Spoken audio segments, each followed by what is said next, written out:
Bom dia, pessoal. Bom dia, professor. Pessoal, a gente vai falar sobre a inter-relação periodontia dentística, certo? Uma inter-relação muito importante para a odontologia moderna, que visa a saúde periodontal, a estética e função. A odontologia restauradora tem por objetivo primordial a manutenção da dentina natural, enquanto se restabelece a saúde, o conforto, a estética e a função. A estética é uma consideração muito importante, mas com frequência ela é convenientemente colocada em segundo plano, sendo a saúde e a função primordiais para a longevidade da dentição. Ao exame clínico do paciente, necessário se faz atentar para as características clínicas do tecido gengival.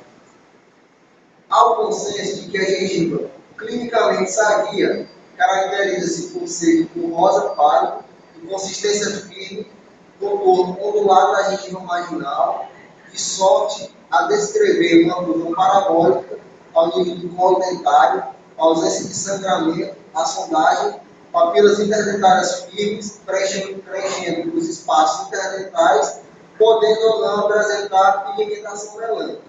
Bom, todos nós sabemos que a profundidade do suco gengival, considerado saudável, é aquele que o paciente consegue higienizar adequadamente. Convém lembrar que os tecidos gengivais podem apresentar nuances de alterações morfológicas, como, por exemplo, recessão gengival, margens espessas e perda de papilas interproximais. Essas variações, no entanto, não caracterizam a doença periodontal, a despeito da aparência estética da dentição não ser ótima e o controle pode tornar-se mais difícil do que com a forma anatomicamente normal. A manutenção da saúde periodontal depende do controle adequado da placa. Consequentemente, para a saúde do suco gengival, faz-se necessária uma superfície dental subgengival limpa e polida.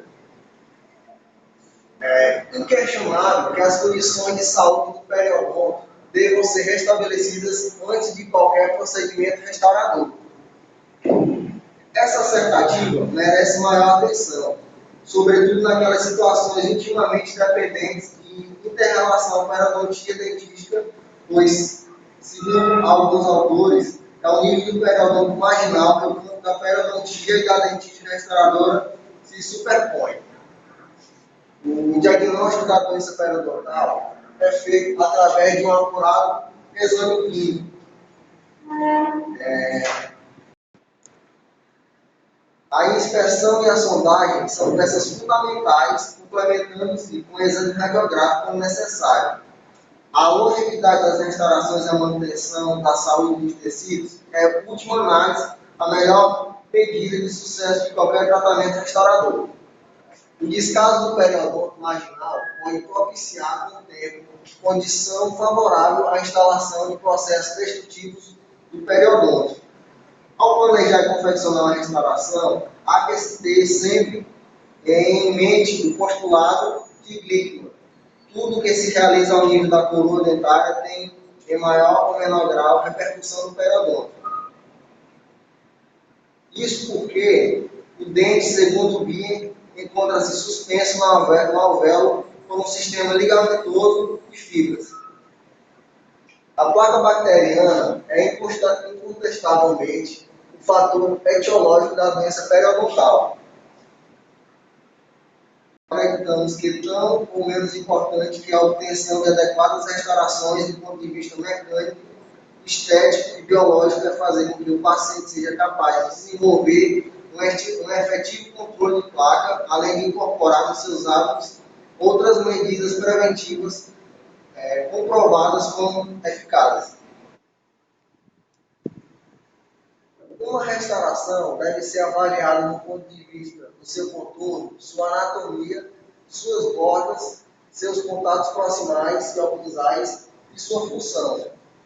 No contexto mais abrangente, a restauração deve ser harmônica e biologicamente compatível com a biofisiologia das estruturas periodontais.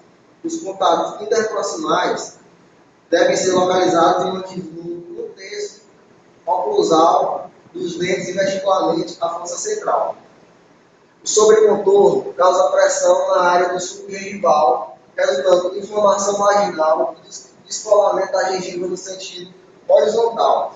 A repercussão sobre o contorno é a inflamação da gengiva marginal com perda de sua tonicidade em função não propriamente dessa pressão, mas sim em função da superfície defeituosa que acarreta maior probabilidade de retenção do placa. As asperezas, rugosidades, excessos marginais de restaurações, cárie, raízes residuais, representam sítios que propiciam condição favorável à retenção do placa. A propósito, diversos autores asseveram que restaurações subgengivais inadequadas propiciam um ambiente favorável à retenção de placa, ao mesmo tempo em que dificultam consideravelmente sua remoção diária por parte do paciente através de medidas de higiene oral. Existe o consenso de que as margens das restaurações, sempre que possível, devem ser mantidas supragengivalmente. Quanto intrasulculares, a avaliação do espaço biológico e a condição para adequada higiene oral são essenciais. Com o objetivo de tornar as restaurações mais adaptadas, o clínico dispõe de vários meios de afastamento gengival, como, por exemplo, químicos, mecânicos, por meios mecânico-químicos e por meios cirúrgicos e eletrocirúrgicos. Todos esses meios têm por objetivo permitir a exposição da margem da lesão e, consequentemente, facilitar os procedimentos de preparo e restauração com vistas a torná-la adequadamente adaptada às margens dos respectivos preparos subgengival. Convém salientar que o preparo cavitário e as técnicas cirúrgicas de afastamento gengival utilizadas são facilitadas na presença de um periodonto marginal sadio. Daí a necessidade de se promover a saúde periodontal previamente ao tratamento restaurador. É indiscutível que no campo limpo e seco, isto é, na ausência de gengiva clinicamente perceptível, os procedimentos restauradores têm suas manobras facilitadas.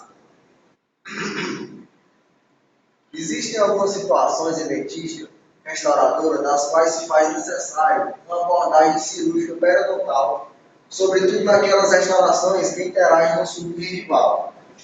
Dentre essas podemos citar, como por exemplo, restaurações de lesões subgengivais, especialmente classe 5, onde o emprego de grãos paradigmas não oferece acesso adequado a todas as margens da lesão.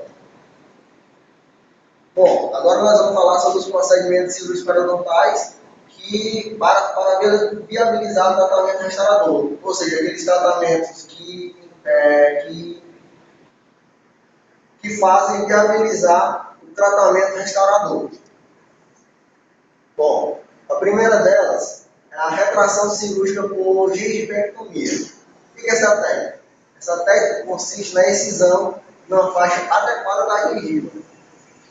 Em dentística restauradora, essa técnica cirúrgica da gengivectomia originalmente preconiza a excisão da parede mole da bolsa com o objetivo de restabelecer a saúde, o conforto, a estética e a função.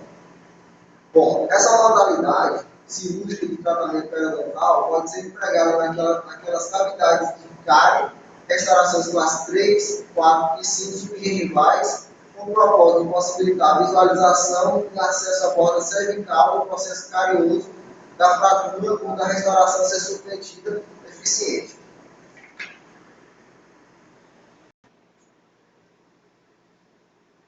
A segunda é a retração cirúrgica para cavidades de classe 5.